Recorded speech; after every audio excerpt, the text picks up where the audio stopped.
Bon, tout à l'heure, j'ai un client qui m'a écrit pour me demander un truc qui est vraiment intéressant et qu'il fallait que je partage avec vous.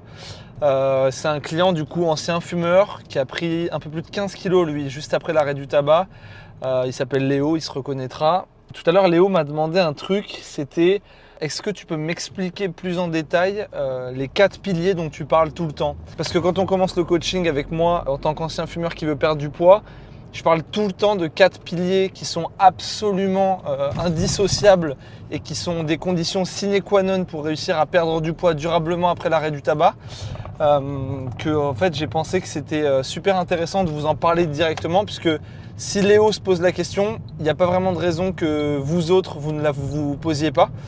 Et donc, pour répondre rapidement à Léo et à tout le monde concernant ces 4 piliers, le premier de ces 4 piliers, c'est la diète. Ça semble assez simple quand on a un ancien fumeur, qu'on a pris 10, 15, 20 kilos et qu'on veut se remettre en mouvement et changer son physique. Ouais, forcément, l'aspect diététique, il joue un rôle absolument primordial.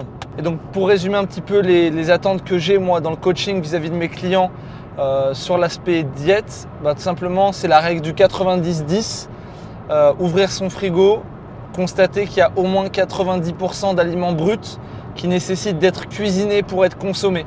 Ça, c'est une base qui est simple, mais en fait, une alimentation, il ne faut pas aller chercher dans les détails des micronutriments, etc. quand on se remet en mouvement et quand on reprend les choses en main. Les détails, ça se met en place, mais plus tard. Ça, c'est de l'optimisation, il ne faut pas que ça ait lieu trop tôt. Dans un premier lieu, il faut répondre à ces règles qui sont simples. Et la règle du 90-10, elle est parfaite pour ça. Aliments bruts, primordiaux, qui demandent d'être consommés, d'être cuisinés, d'être préparés avant d'être consommés. Il y a aussi une règle avec laquelle moi je suis intransigeant, c'est de consommer des produits locaux et de saison. C'est très important parce que c'est très souvent un vecteur de qualité du produit. On a de la chance en France d'avoir des vrais bons agriculteurs et quasiment partout où on est en France, on a la possibilité de consommer leurs récoltes.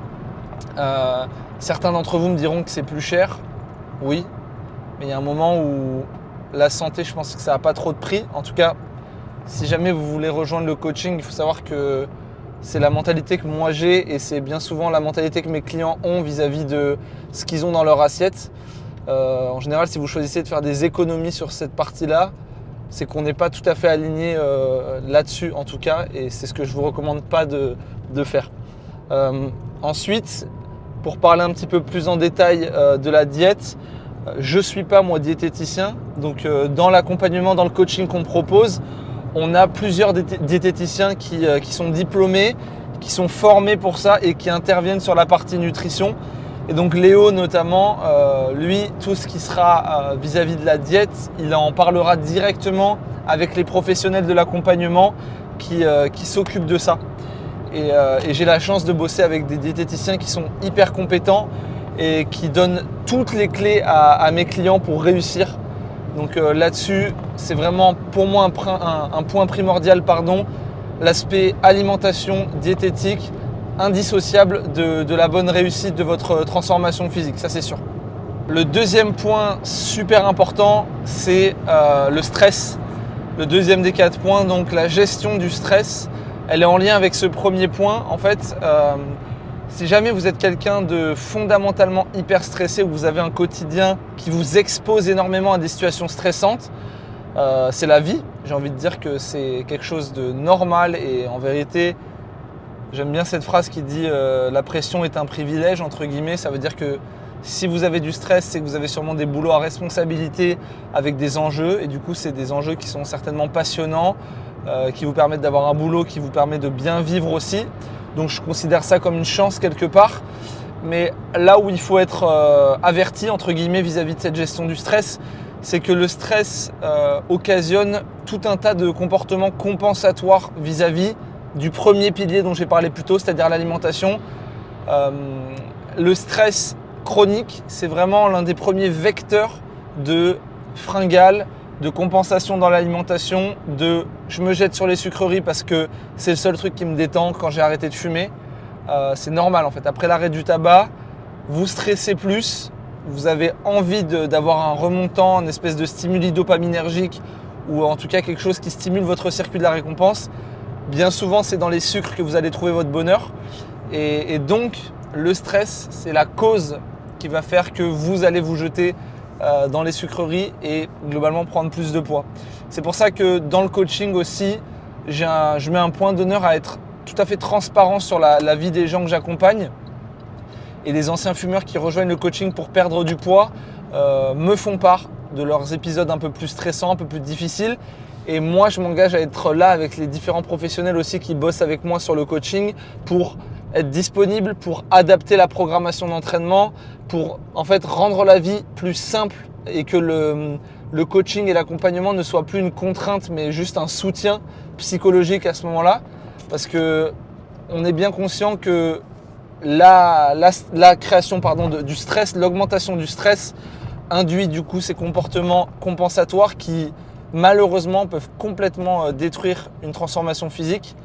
Si vous êtes stressé, si vous avez beaucoup de stress dans votre quotidien, c'est important de le savoir. Après, moi je ne vais pas mentir non plus aux gens qui m'écoutent. Je pense que c'est impossible de diminuer le stress à zéro. On a tous des vies avec des responsabilités. Et comme je le disais tout à l'heure, s'il y a des responsabilités, c'est qu'il y a des enjeux. Donc que c'est plutôt positif. Maintenant, quand on est conscient que l'exposition au stress chronique, ça peut causer des problèmes, ça va nous amener à réfléchir différemment dans le sens où on va faire peut-être un peu plus attention aux conflits, à toutes ces situations au quotidien avec nos proches, avec nos collègues de bureau. Quand on sait tout ce que ça occasionne au niveau hormonal derrière et qu'on veut perdre du poids après l'arrêt du tabac, c'est super important du coup de veiller à cette gestion du stress, à cette exposition permanente à des situations inconfortables. Donc voilà, c'est pour le deuxième point vraiment important, le deuxième pilier de ma méthode. Le troisième pilier, je vais y venir. Juste avant, je voulais te dire que si jamais toi aussi tu es un ancien fumeur qui a pris du poids suite à l'arrêt du tabac, tu peux, si tu le souhaites, réserver une consultation gratuitement avec moi. Tu as juste à cliquer sur le premier lien dans la bio. C'est une consultation dans laquelle on discutera un petit peu de tes problématiques et je te dirai du coup dans la foulée si jamais je peux t'aider, si tu es le genre de profil que je peux accompagner. Voilà, tu as juste à cliquer, c'est gratuit, c'est le premier lien dans la bio. Le troisième pilier super important de mon accompagnement, c'est le sport court et intense. J'en parle à toute berzingue dans tous mes autres contenus. Donc si jamais tu ne les as pas vus, je t'invite à aller les voir. Évidemment, il faut faire du sport pour perdre du poids, mais pas n'importe quel sport. Je sais qu'il y a beaucoup d'anciens fumeurs qui font l'erreur de marcher 1 heure tous les jours en pensant que c'est suffisant, de faire des méthodes douces, des entraînements longs à basse intensité. Malheureusement, 1 année plus tard, ils sont toujours dans la même galère, ils n'ont pas perdu 1 kilo et c'est tout à fait normal. Je ne vais pas prendre le temps de tout te décrire parce que j'en ai fait une vidéo complète que je t'invite à aller regarder sur ma chaîne où je parle notamment de cet aspect court et intense pour les efforts qui sont adaptés à l'ancien fumeur qui veut perdre du poids. Donc voilà, va voir cette vidéo, elle est vraiment très intéressante. Je développe exactement tous les aspects physiologiques et tout ce qui se passe au niveau tout simplement de votre organisme interne pendant les efforts courts et intenses et j'explique pourquoi c'est vraiment primordial pour toi et pour vous en tant qu'anciens fumeurs qui ont pris du poids de vous atteler à ce genre d'efforts au quotidien. Maintenant qu'on a vu le troisième pilier, il faut juste que je te parle du quatrième et dernier pilier, c'est le sommeil. Et pour moi, c'est le plus important des quatre. Je vais m'expliquer parce qu'en fait, tout le monde radote ce truc-là de mieux dormir, etc. Personne n'explique vraiment pourquoi. Si vous êtes un ancien fumeur, que vous avez pris du poids, que vous vous remettez en mouvement, donc vous vous entraînez 3-4 fois par semaine avec des efforts courts et intenses comme je disais juste avant, avec une gestion du stress qui est optimisée, avec une alimentation, une diététique optimisée aussi, avec votre vie, vos contraintes, votre métabolisme de base pour vous mettre en déficit calorique. Bref, vous optimisez tous les leviers, mais vous dormez mal, ça ne marchera jamais. C'est-à-dire que le sommeil, c'est le moment réparateur. À l'entraînement, tu casses des fibres musculaires pour vulgariser au maximum, elle se répare pendant ton sommeil. Quand tu manges, l'assimilation des nutriments, la synthèse protéique, donc le fait de reconstruire de la masse musculaire grâce aux aliments protéinés que tu consommes au quotidien, ça aussi, ça se passe majoritairement quand tu dors. La récupération entre tes séances qui te permet d'enchaîner tes entraînements, celle aussi qui te permet de gérer ton stress, on en parlait juste avant, elle se fait pendant ton sommeil. Donc, c'est absolument primordial, si tu es un ancien fumeur, qui veut te remettre en mouvement, qui veut perdre du poids durablement, que tu mettes au centre de ta vie, littéralement, une meilleure gestion de ton sommeil. J'ai des clients qui bossent la nuit pour t'expliquer, on programme des siestes. C'est un exemple con, mais c'est pour te dire à quel point je tiens à ça. Et tu ne peux pas envisager d'avoir quelconque changement physique, quelconque transformation physique si ton sommeil n'est pas bien calibré. Et c'est super intéressant de mettre en corrélation tous les éléments dont je viens de te parler dans cette vidéo, puisque je pense tout de suite à quelque chose, un stress qui serait mal géré, ça va se répercuter sur ton sommeil, par exemple. Et un sommeil de mauvaise qualité, ça va peut-être se répercuter sur ton appétit et donc sur ton alimentation. Tu vas peut-être un peu plus compenser. Qu'est-ce qui se passe derrière? Tu manges pas forcément bien, tu n'as pas la super forme et tu n'as pas ton carburant naturel pour aller t'entraîner. Tu vois un peu la cascade? C'est super important que tu comprennes que ces 4 aspects, ils vivent tous ensemble. On ne peut pas en considérer 3 et trahir le dernier. Ça ne marche pas, ce n'est pas durable au long terme. Il faut vraiment essayer d'optimiser ces 4 leviers. Il n'y a pas vraiment de hiérarchie pour moi, bien que si vraiment je devais choisir et être tranchant, je dirais que c'est le sommeil le plus important des 4. Donc voilà, ça c'est les 4 piliers qui régissent la méthode avec laquelle je travaille pour transformer des dizaines d'anciens fumeurs qui ont pris du poids. Petite synthèse rapide, le premier point, l'alimentation, le fait de mieux manger. Pas forcément moins manger, c'est important de garder ça en tête. On ne fait pas des régimes, on fait des rééquilibrages alimentaires, sinon on ne tient pas dans le temps. Le deuxième aspect super important, c'est ta gestion du stress. Donc le fait de t'exposer le moins possible à des situations conflictuelles, à du stress, bien que ce soit certainement l'aspect des 4 que je t'ai présenté qui est le plus difficile déjà à quantifier et puis à modifier, mais ça reste important de le conscientiser, de l'avoir à l'esprit. Maintenant qu'on a vu ces 2 aspects, le troisième, tu t'en rappelles, évidemment, c'est le sport court et intense. Et encore une fois, je te rappelle que j'ai une vidéo complète qui parle du sujet. Va la voir si tu veux en savoir un petit peu plus. Et le dernier aspect, celui dont je t'ai longuement parlé juste après, c'est le sommeil.